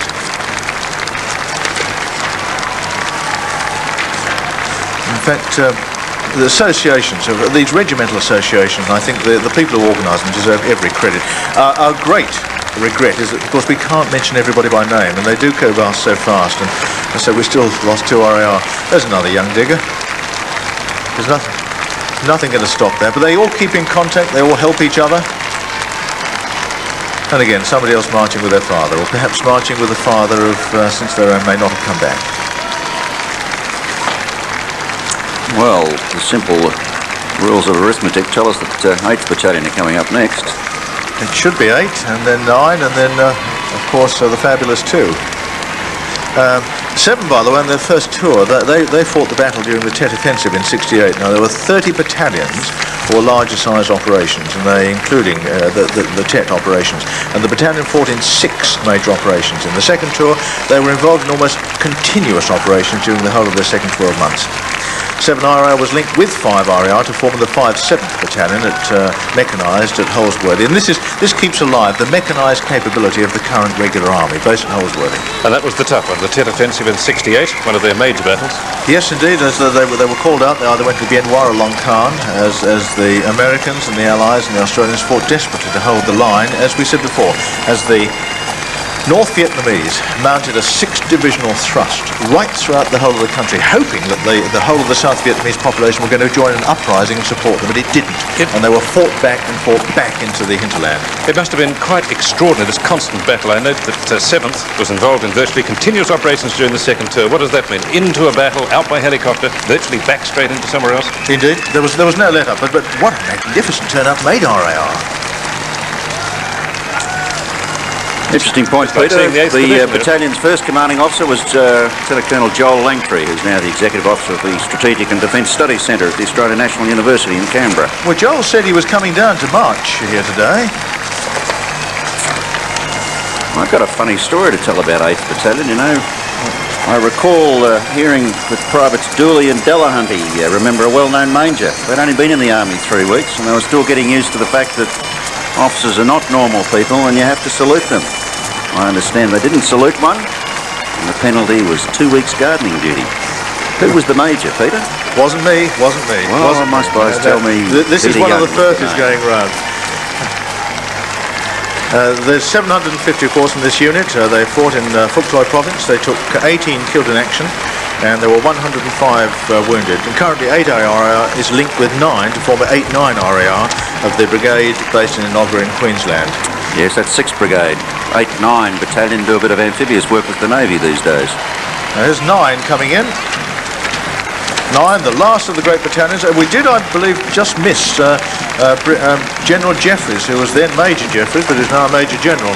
9 battalions, service in Vietnam, November 68 to the 5th of December 69. They served in Phuoc Toi province, Long Khan, Bien Hoa, and also Binh Toi province. I know these names rattle off, but of course, to those who are marching today, they mean so much, and of course to their families they mean so much. 11 major operations mounted in Phuoc Toi by 9, in Long Khan, Bien Hoa, and also Binh Toi, and 9 RAR is now being linked with 8 to form 8/9. The current Colonel Commandant of the Royal Australian Regiment, Major General Albie Morrison, won a DSO for actions in Vietnam. The Sergeant RSM was Warrant Officer Cassidy. 1 DSO, 2 military crosses, 7 military medals and 8 MIDs were awarded to the battalion during their tour of duty. Now, of course, is SAS, which again I can claim, they claim to. Special Air Service Regiment, a very, very elite, highly trained force. You can see their most distinctive winged dagger. They served in South Vietnam from 66 to 71. I think it was April 66 they first went there and went out towards the end of 71. And individual squadrons carried out reconnaissance operations. All of them were attached to the 1st Australian Task Force based at Nui Dat in the Phuoc Toi province. Primary role of SAS in this area was to go behind the lines into Harris, and a lot of this is going to come to light in years to come. But I think, Bob, Army Aviation, that gets a bit close to your heart. Yes, indeed, and there's the 161 Independent Recce flight. In fact, who had a mix of aircraft in Vietnam. Their basic roles included reconnaissance, command and liaison, and did limited casualty evacuation. What was the spotter work entailed? What happened there? The spotter work itself involved getting very low down over the jungle, finding all sorts of different targets, and in fact it was extremely dangerous work. That they had the call sign of Possum, and we used to operate with them quite often in our bombers. And were they flown by fighter pilots? To some extent, no. The 161 Recce Squadron were really professional Army pilots, and in fact I was talking to one the other day who basically was Frank Marker, in fact, who was telling me that he was a forward air controller and trained in England, and to some extent they didn't extend into the forward air control work. They assisted the forward air controllers in providing accurate bombing strikes in Vietnam. Peter, I noticed we seem to have missed the intelligence corps going through. We have missed the intelligence corps. It's got to be there somewhere. Like 2 RAR, it's got to be there somewhere. And the chaplains too. Service corps is going through now. Again, this is, I think it sums it up on their banner, their wheels across Vietnam. When everything had to be moved, that was them. I must go through the list though, because of those at home. the 1 Transport Platoon, a 2nd Transport Platoon, Detachment 8 Petrol Platoon, 8 Petrol Platoon, Headquarters 26 Company, Headquarters 26 Transport Company, Headquarters 1 Company, 21 Supply Platoon, 87 Transport, Detachment 52 of the Supply Platoon, Headquarters 5 Company, 86, 85 Transport Platoon, one of them, of course, Tippers, and 26 Support Platoon, Detachment 176 Air Dispatch Company, who did the air delivery, 176 AD Company, Detachment 5, the Australian ASCAP unit, Headquarters 2 AFCU, and Detachment 2 AFCU and 1 platoon. And members of the Royal Australian Army Service Corps were the men who provided the supplies and transport support for the force in Vietnam. This support was varied and ranged from provision of road transport for the men on operations through to the provision of supplies, of ammunition and postal support, of course, for the men in the field. And in addition, like most other corps, the RAASC did its share of patrolling around established bases in order to maintain security, a role particularly important when the larger infantry units were away on operations. Well, you're getting the individual units now. 86 Transport Platoon. Nothing moved except about these people, and unlike the battalions, they were there, of course, the whole time. The men rotated through, but this terribly important supply role was carried out by people going up there for a year at a time and moving into those units.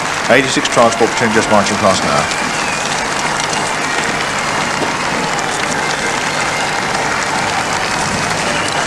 Small groupings, but very important in the overall structure. So very specialised, Rob. So very specialised. Field parks, the petrol platoons, they really were very specialised people. And again, somebody who served in the postal support unit, they were as important, if not more important, as they were keeping up mail going, keeping up the morale. Well, we both know that's absolutely vital, Peter. Sailors just won't function without their mail from home. So postal units are the most popular people I know. And again, the RAASC were some of the last to leave Long Town. Look at those happy faces on those men. At last, they're coming home. At long, long last. It must be getting warm out there, Clive. That sun's starting to climb up now. Yes, it is, bouncing off the shoulders. We're into the medical already. Medical corps now. That was 2 field ambulance. We've got 8 field ambulance, 2 field ambulance, 1 Australian field hospital, and then you've got the detachments of the field medical and dental unit and detachment of the field medical and dental equipment depot. So this provided the whole of the medical support. And I think there wouldn't be a man marching today who wouldn't pay tribute to the medical services. It was so quick and it was so efficient. If anybody was wounded, and we had incidents of doctors walking into minefields to help wounded soldiers, they were whisked back straight into a field ambulance and straight back into that hospital, and they received some of the finest medical service this world has ever seen. I think we outrivaled the Americans in this, in the support given by the surgeons and the whole of the medical corps, including the unpopular ones, of course, the dental, but who are so important in maintaining troops in battlefield condition. Right, and under the banner there, the 1st Australian Field Hospital in November 67 and not out until December 71. They were the only unit in Vietnam to have Army female personnel attached to them, those nurses we saw earlier in the parade. And they also bore arms. For the first time, medical personnel bore arms because it was a war with no front. So they were armed to look after themselves and defend their own area. 1st Australian Field Hospital marching by now. Incidentally, they also had Navy and Air Force attached to them, I understand, medical officers. And also there's a large contingent from South Australia here today too. I believe Colonel Peter Byrne, a thoracic surgeon, has organised a whole lot of specialists to come across and participate in this march today, and he's still a colonel in the CMF and is the only CO of a general field hospital. Yes, that huge banner you see there is of the... Dental. Right, the Royal Australian Army Dental Corps. Dare I say it, their drill seems good. Well done. It's the last time we have a Navy man on this programme. There might have been routine dental treatment for serving soldiers, certainly amongst their tasks performed, but also they played a terribly important part in their civil aid programs amongst the local South Vietnamese population. Now we're immediately onto the Ordnance Corps here. They, of course, provided the ammunition. Again, with so many marching, I simply must go through the units because it'd be disappointing if they weren't mentioned. There was the Detachment 1 and 6 of the Ordnance Field Park, 1 Ordnance Field Park, the 106 Field Workshop Store Section, Headquarters 2 Company Ordnance Depot, 13 Ordnance Supply Construction Platoon, 16 Ordnance Vehicle Platoon, 14 Ordnance Stores, 18 Ordnance Department Depot Laundry Section, most important.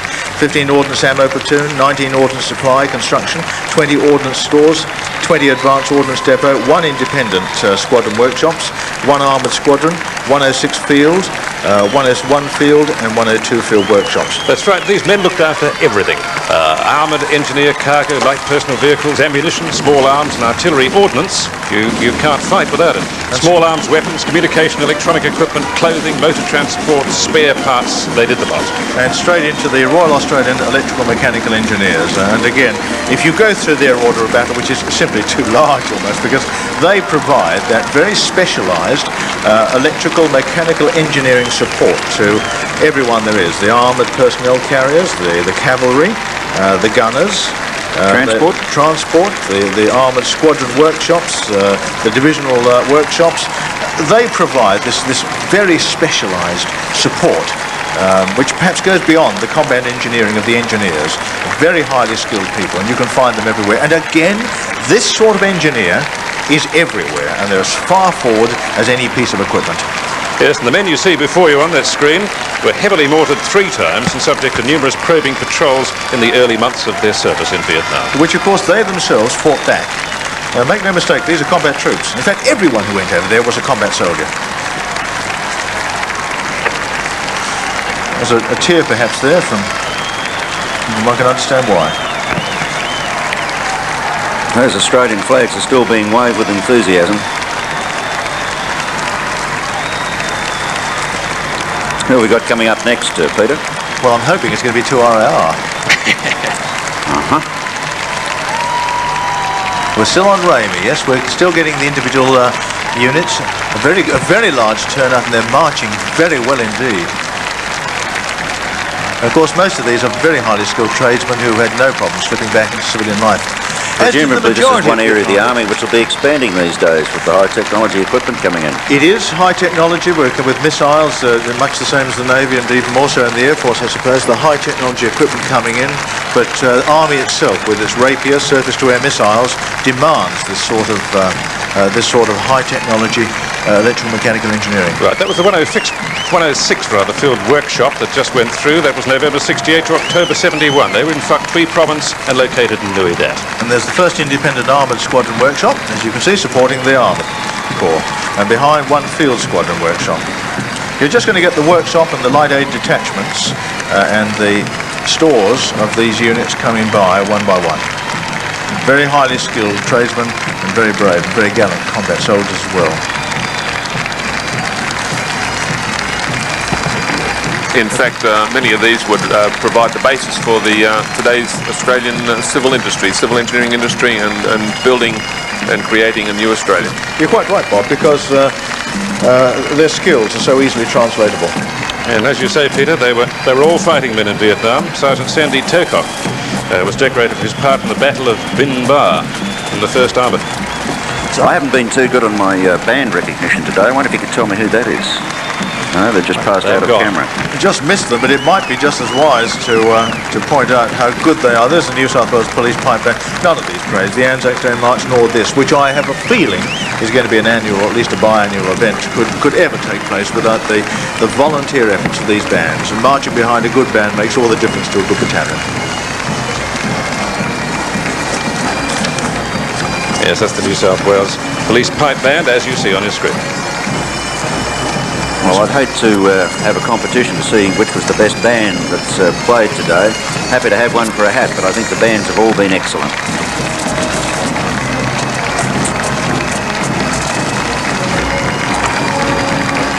Would you like we should be seeing the military police fairly shortly. Do you think that might be their band? That is the military police there. They haven't got their own band, but of course, military police, Australian military police go back. They're one of the oldest units. I'm trying to see who's commanding today. Oh, there's Gorman. Yes, Major Gorman, as he was. Major Gorman just came in. I think it's led by Major Phil Warwick. Yes, Warwick's leading today. Major Warwick, RACMP, but that was Gorman. 1 military policeman was killed in action while serving in Vietnam. We're going to be Corporal Brown. He died in June '66. And among those who served with distinction was Corporal Jim Archbold, who won the military medal in May 1968 for his part in an ambush action. Jim's marching with the military police contingent here today. And CMF observes, as it was then, the Citizens Military Force. These were the volunteer soldiers who formed the Army Reserve of the day. There's a familiar face. I think he's very prominent in the Australian Defence Force Academy at the moment in Canberra. But as you can see, they're first-class soldiers. I think that, I can't see the names at the moment, but battalion commander in their present-day reserve. But they went to Vietnam to observe and to pick up the latest developments in counter-insurgency warfare and brought back an invaluable expertise which leavened the whole of the Citizens Military Forces. That's a good point to mention the reservists from the Navy and the Air Force too that participated in the conflict. There you are, Bob. And here we go. We're on to the Air Force at last, and it looks like leading the group is the RAF Caribou transport flight. I was expecting someone from headquarters AFV before, but looks like the Caribous. The flight itself, which precedes 35 Squadron there, was served 2 years in Vietnam prior to the rest of the Air Force joining it. Finally, when we did decide to extend our operations to Vietnam, the flight was transformed into 35 Squadron to become known as Wallaby Airlines. And as we said before, Peter, they travelled all over Vietnam providing an excellent service to everyone. There's Pat Curtis, I believe, from the Vietnam. He's the tireless treasurer of the Vietnam Committee, which is supporting this parade today. And these are the people who provided the support to the Air Force, mainly at Vung Tau. Of course, there were some up at Phan Rang. These people worked under very poor conditions to support the aircraft and make sure that the air crew were able to get into action and fly all hours of the day and night. That's astonishing, isn't it, there, Bob? They carried a total of more than 500,000 passengers, 78 million pounds of freight. Indeed, a tremendous effort. OSU, is that Operational Support Unit? That was the Operational Support Unit, which is also at Vung Tau. That consisted of a wide variety of air movements, air defence guards, base radio sections, medical sections, pay and accounting, catering and postal service once again. They provided excellent service to us in Vietnam. And there, the group of dignitaries watching the march here today, including, as you saw, the Premier of New South Wales. In fact, on the Air Defence Guards, I must say something about them, but however, here comes 2 Squadron, my old squadron, which is based at Phan Rang. As you can see from the pennant there, we have a long history. 2 Squadron list. 2 Squadron was equipped with Canberra jet bombers, and in fact, they departed Australia in 1958 to replace the Lincolns of No. 1 Squadron in Malaya, and 13 years later came back to Australia. And there's Air Marshal David Evans, who was the commanding officer of 2 Squadron in Vietnam. He led that force with distinction and became Chief of Air Staff. One of the big things about the Air Force is that once the soldiers, who were the mass force up there, got off those ships, they said goodbye to the sailors who took them up there and provided gunfire support offshore. They were then completely dependent upon the Air Force, and the Air Force meshed in, I think, and got into the mud as almost no other Air Force has before. In fact, Peter, just talking about the Canberra, a major feature of the Canberra bomber, which distinguished it from other fighters and bombers in Vietnam, is that we flew straight and level, and we were able to bomb very accurately, and we were used in the Deltas in 4 Corps. We were used in numbers 1, 2 and 3 Corps to the north. And here we come to the surgical teams of Vietnam. These, of course, were drawn from some of the most eminent surgeons in Australia, and they performed an incredibly impressive task in civic action. But we've also got the war correspondents, of course, who must never be forgotten. They were the ones who, despite some of the world press which went against those soldiers who were fighting, these were the ones who, in the main, told it like it was. There's the war correspondents now. I think there's Recognise any faces, Peter? I see one from Canberra there, but it's a pity Burgess, Pat Burgess, isn't it? Yes. There's David Tauper marching along. David Telfer, I think. Telfer, yes. And Bob Feeney from the ABC. There's Barry Ward, the president of the HAA. Not with us today. It was Frank Palmer, who's in Western Australia. Ernie McQuillan should be there. Kennel McCrighton. And Dennis Gibbon there as well. Now the entertainers. These are the people who gave of their time quite freely and went to Vietnam to make sure the spirit of our men there was kept up as best it could be. Indeed, Clive, they're very important. There were two groups, the sponsored face groups and the non-sponsored groups. Interestingly enough, they didn't get any war service medals or recognition for their contribution. Now, this is a good one for viewers. See if you can spot. There's a familiar face, I guess, from commercial television. See if you can spot the entertainer. There's Don Lane. Well, little Patty.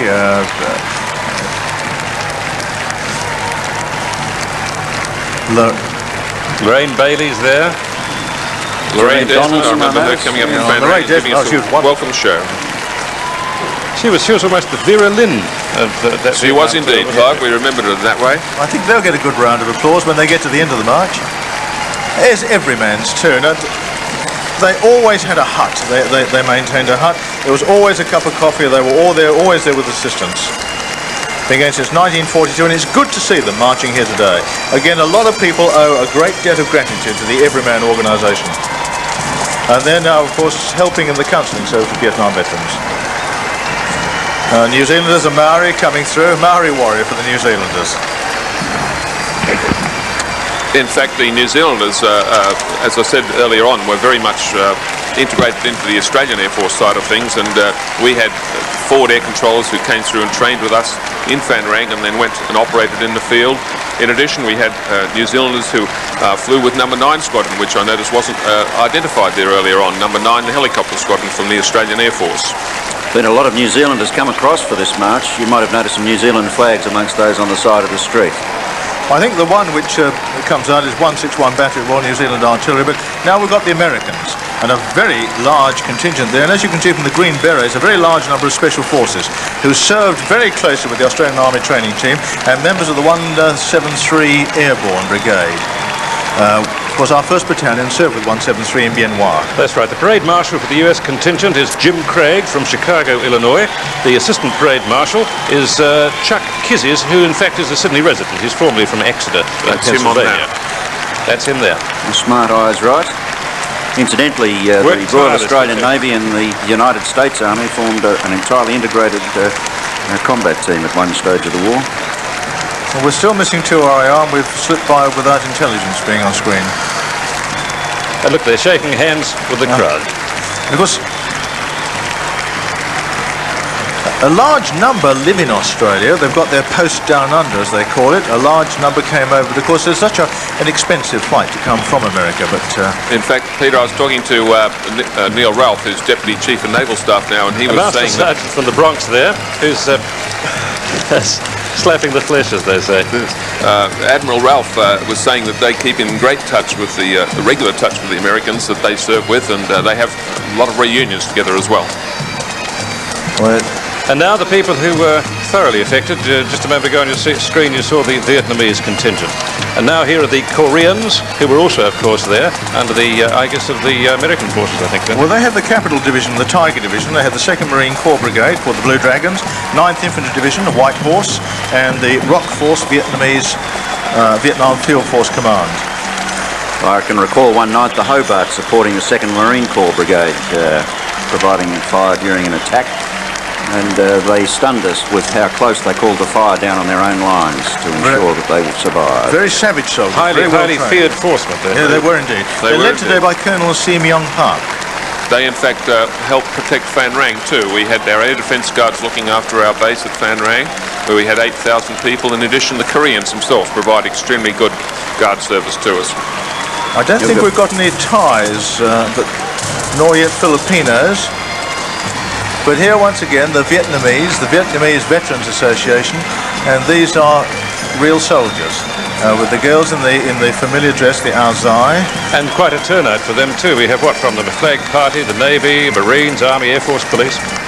Must be a difficult day for them, full of both sad thoughts and very happy ones. But I hope they enjoy it and are proud of this moment and this opportunity of recognition that they have. But again, indicative of this day, and that everybody has been embraced. Everybody has been embraced in this idea, if you served in Vietnam, it didn't matter what capacity, as long as you were there supporting and with the Australian troops, then you're part of this family, which is being welcomed back with a crowd the size of which I've never ever seen before in Sydney. And what a roll-up from the Vietnamese contingent as well. Let's be very proud. Wearing their Vietnamese tie with the national colours on their ties. And remember, that war, whilst the Americans took it over to a very large extent with their manoeuvre battalions, it was the Vietnamese who had the task of holding the country, and it was a very savage and dreadful civil war. We just had the New South Wales contingent and a very large contingent come down from Queensland. In fact, Peter, from the Air Force point of view, we had quite a number of occasions in which we worked with the Vietnamese. I believe now we have the march organisers coming. Right, here they come now. The director and project manager of the march, Jack Thurger, the treasurer, Pat Curtis, MBE, secretary, Jack Mitchell, the concert contributions, of course, John Preston and Normie Rowe, cruises and tours, Dee Harding, the dawn service organised by C. O'Neill, a brilliant piece of work this morning, the disabled, helped by Tony Huntley, unit reunion C. Lin, the Vietnam exhibition C. Ormsby. Well, there they come, the South Vietnamese, at the end of this enormously wonderful parade. But let's go back to the beginning. 500 Australian flags. The 500 Australians didn't come back. Still coming, South Vietnamese. Yes. Probably one of the most moving parades I've ever seen through the streets of Sydney. Clive, it has been absolutely wonderful to see the size of the parade, to see the young men walking along, to see the crowds out there waving Australian flags and waving. Yes, the interesting thing is, will it continue? I think it must. With the enthusiasm, the cheerfulness that we've seen here, I'm sure it will.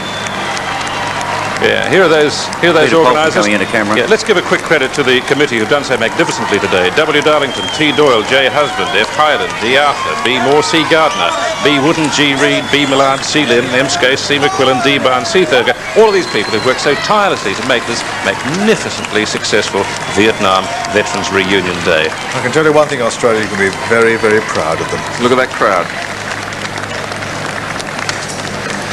There's the entertainers again. Another shot of Normie Rowe.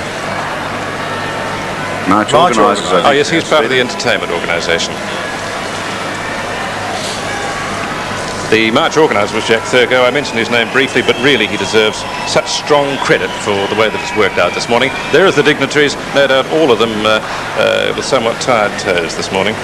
I'd say from the time it took to march past, there was a slight delay, but from the time I would say we had in excess of 20,000 marching through. We could well find that because of the close-packed nature of the formations, there may well have been more, but a minimum 20 to 22,000, I'd say, marched through the streets of Sydney today. Well, a magnificent effort, and I'd like to thank my fellow commentators. Thank you very much, gentlemen. It's been absolutely splendid to have you with us here this morning. And now at the end of this parade, it's been good to see Sydney turn out to honour these men, of course, and their fallen comrades for their courage and sacrifices, which for so long have been without recognition.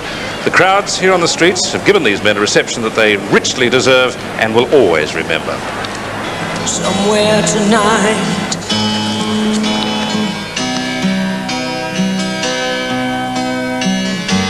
someone's reaching out to someone who's refusing. Someone's tired of all the reasons someone's using. Someone doesn't understand. Somewhere tonight,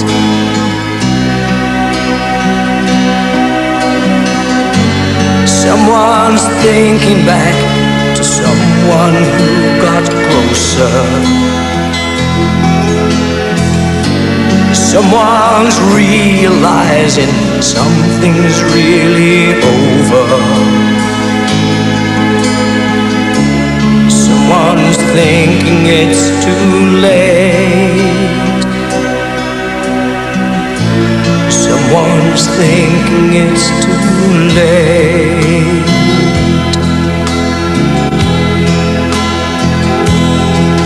There's a burnt wind blowing from the north, and the freedom birds are leaving.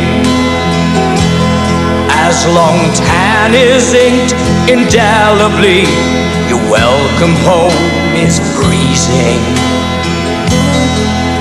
And the ones waiting safe will never know where the friends you lost went walking. Spent innocence will shiver as the memories come stalking.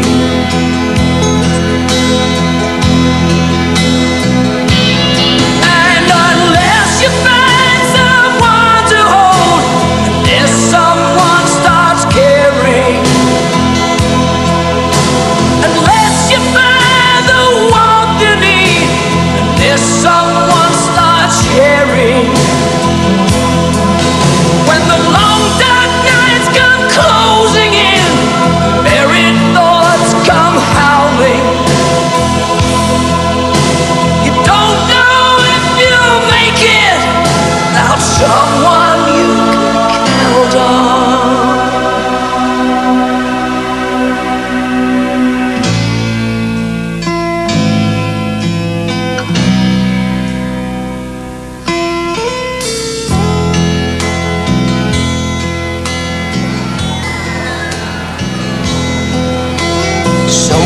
tonight.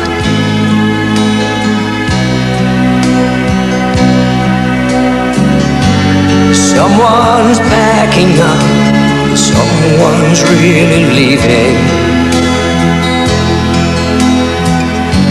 Someone's not quite sad, only disbelieving. Someone's marching back once more. Someone's marching back.